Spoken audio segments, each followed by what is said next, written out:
it's Joanna here. I want to talk to you today instead of Rev Gill. And I want to talk to you about making friends.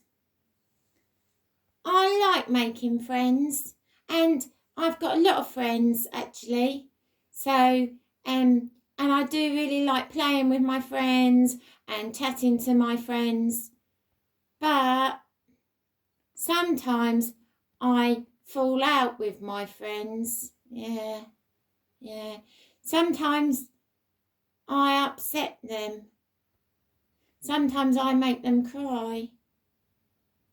Sometimes they make me cry too. Sometimes we argue, and sometimes we just do not talk to each other.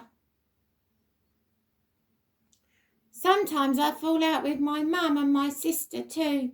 Sometimes we argue, and sometimes I upset my mum. I don't like it when I do that.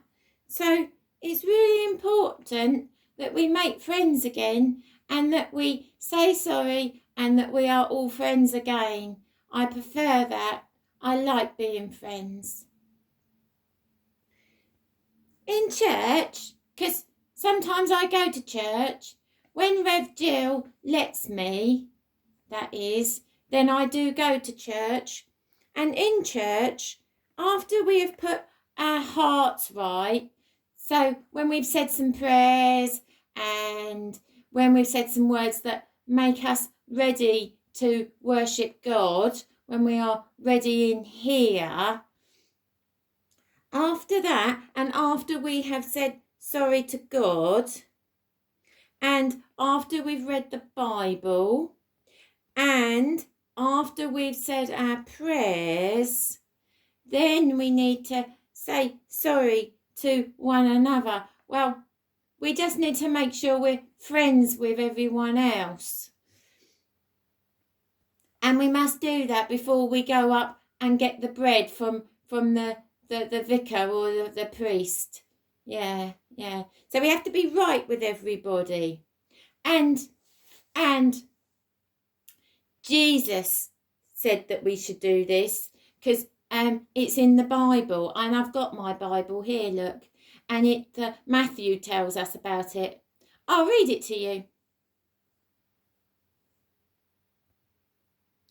So, when you offer your gift to God at the altar, and you remember that your friend has something against you, leave your gift there at the altar. Go and make peace with your friend. Then come and offer your gift. Yeah. And your gift that you're offering when you go up to get the bread to the altar is yourself.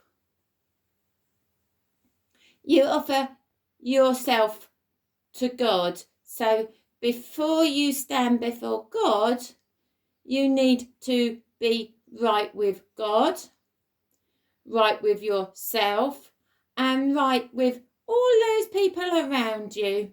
So you're friends with everybody, including you. So, in the church service, after we've done all them other things, the leader might say, "Peace be with you." And then we all say, "And also with you." Some churches, somewhere I've been to some churches, they might shake hands, or sometimes they give a little hug, or sometimes a little mwah, kiss on the cheek. Sometimes I have been to one church and they pass a little cross around and they say, "Peace be with you." And all these things are little symbols of peace of being friends. At the moment, we can't do that because we have to keep a safe distance from people, so we can't touch anyone. But when we are back in our church buildings and when we are in our services, then we can say the peace. Peace be with you.